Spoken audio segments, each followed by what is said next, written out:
Hello and welcome to Paper Plays Julie K. Welcome everyone, and thank you so much for joining me. Today I am continuing to work on my Collage weekly planner, the Margarete Miller planner. And we are on, I believe, week 4. And before I get going, first of all, I want to thank everybody who has left comments, and I will continue. It seems like most people have left comments that they like to see my process. So I will continue to show my thoughts and ideas, or what I pick out and how I plan on laying things out, and do, you know, a little bit of a tutorial, but I'll continue to do the gluing off camera just to make the videoing go a little bit faster. And then maybe at the end of the year, I'll do a whole walkthrough of the whole planner.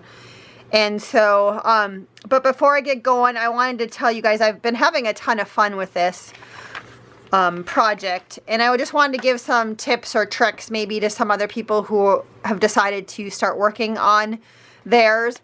And I usually like to try and film a week ahead, so I'm always a week ahead, so I have an extra week banked up of videos just in case something happens, you know, life happens, so I have something. So I do a week or two ahead of time. But what I do is, I did talk about in one of my earlier videos about how I go through my craft room and pull out the first 1 or 2 things that match the list of what Margarete Miller wants. And I can kind of show you one of my lists that I grab, and I just am using scratch paper here. But what I did is, for the first 6 weeks, I went through and just wrote down all of the planner info. So then when I went through my craft room, I started pulling. And then what I would do is I would compile them into little paper clips, so then they were already into each week. So that makes it go a little bit faster, because I think the hardest part for me is just finding some of the stuff in my craft room. So when I go in and start going through stuff in my craft room, I have, you know, the first time I went through, I had 6 weeks worth of prompts listed, so then I could grab as I was starting to dig through different bins and different things. And for me, it's a little bit difficult because this winter time, I'm actually up filming in my husband's office. My craft room is in the basement, and it's really cold this time of year. And to kind of help conserve heat in our house, we decided to, or my husband decided that he'd let me take over part of his office, so that I could craft upstairs in his office where it's warmer, and then we don't have to add an extra heater or heat the pellet stove that we have in the basement to keep the basement warm. And so when I go downstairs, I try and grab as much stuff as I possibly need to work on my next few projects, so then I don't have to be going up and down the stairs the whole time.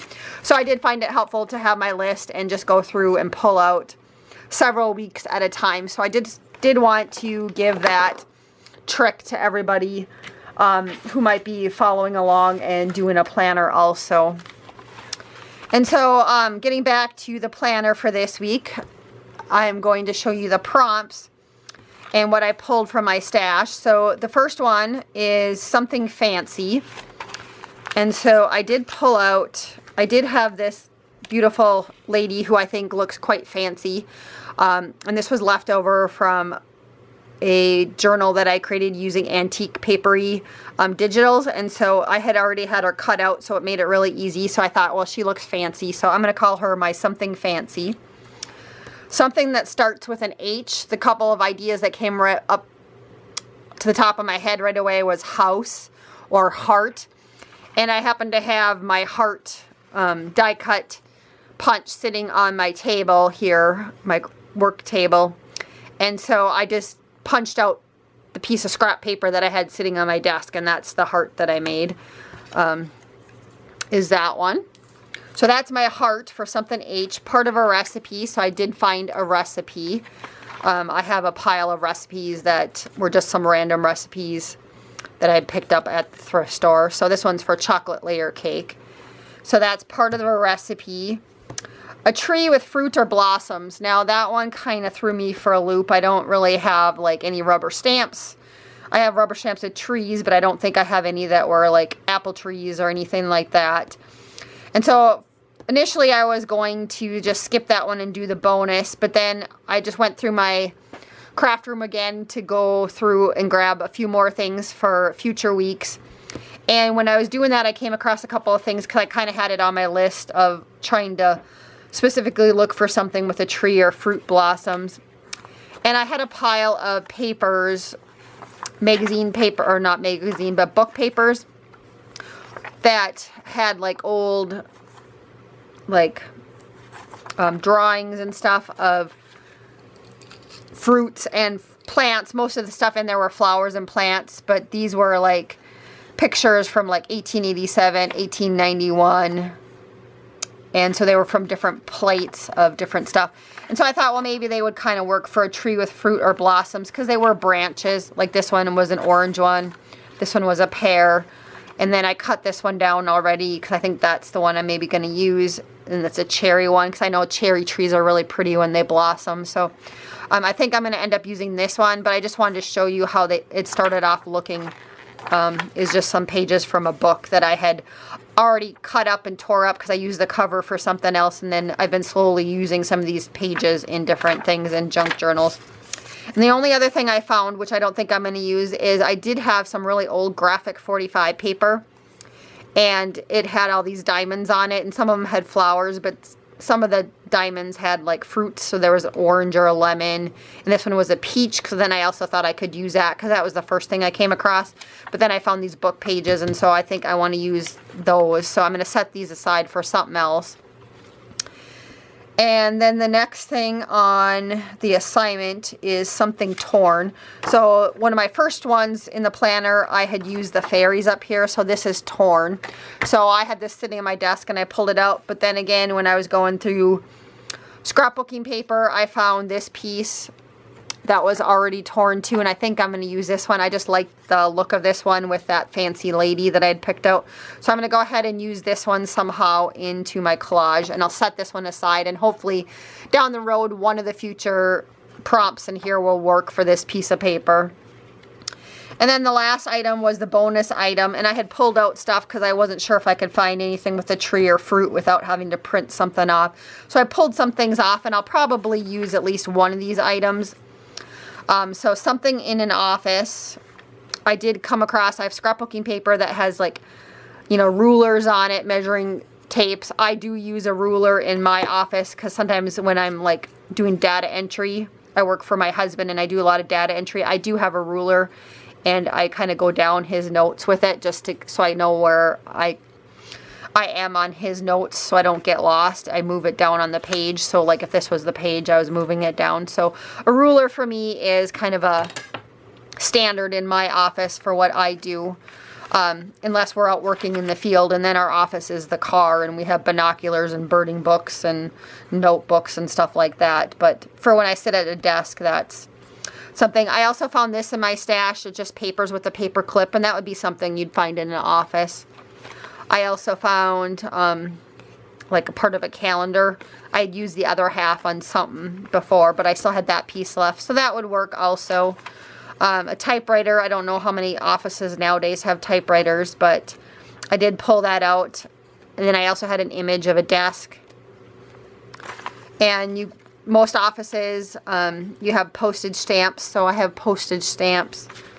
Envelopes are in a lot of offices. Also a dictionary. I have a dictionary page, or even lined paper, just for some other ideas if you guys are following along and trying to think of what you can use in your stash. I'm not sure if I'll use these pieces or not for the office, but I just had pulled them out and thought I would share them.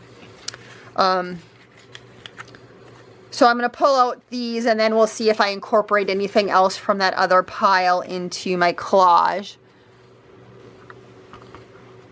And so something fancy, something torn. So I think I'm going to start off with this, layering somehow on this side of the paper. And let's see. I'll probably put her, maybe I'll put her there for the something fancy part of a recipe. And then I also have this tree, the flowering tree part. So I should probably put these somewhere. I don't know if I should put this behind her maybe.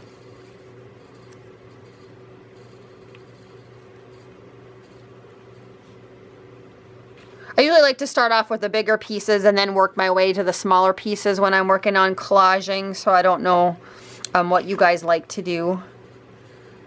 And then I can maybe layer that somehow down here. I know it said part of a recipe, but once it's covered, you only see part of it anyway. So then I'll maybe put her there still.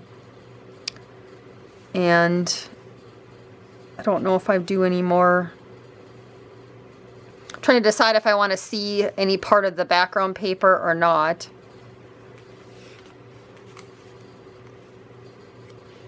And I can cut things down too to fit better if I want.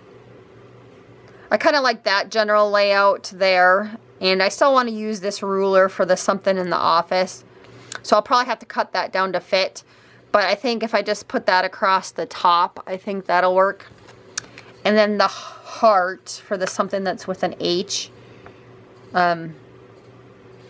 Maybe I'll just center it right there somewhere. And I think I'm going to call that good for my layout. Kind of a quick and easy one, I guess, this week. Like I said, it takes more time for me to find all my supplies than it does once I've picked them out. And like I said, I just grab the first one or two things and then pick from that. So I think I'm going to call that good. So I'm going to go ahead and glue everything down. I could ink some of my edges, but I don't think I'm going to this week. So I'm probably just going to end up having to cut this down to glue everything. And for gluing everything down, I'm just going to use a glue stick. So I will be right back after I've glued everything down to share with you guys. Okay, I did finish gluing everything down. And the only thing that I did end up adding when I was gluing things down is I went ahead and added one of those postage stamps right here. And that was just because I could see part of this recipe, just the corner up here, and it just didn't look very nice. So I just wanted to cover that up. So I did add that postage stamp right here. And then when I cut off the top of the ruler, there was just two little pieces of number left. And I just went ahead and glued them right here just to not have the scrap sitting on my desk or throw it away. So I did add that right there. So that is my final layout for week number 4 of my planner. Again, I had something fancy, something that started with an H, which is the heart. Part of a recipe, and I use that chocolate layer cake recipe. Also a tree with fruit or blossoms, so that would be the cherry. And then something torn. I did have this piece of paper right here. And then bonus, something used in an office, postage stamps, and also I had the ruler. So I do like how that layout looks for this week. And so hopefully you will be back next week to join me for next week's episode. So thanks again, everyone, so much, and have a wonderful day and happy crafting.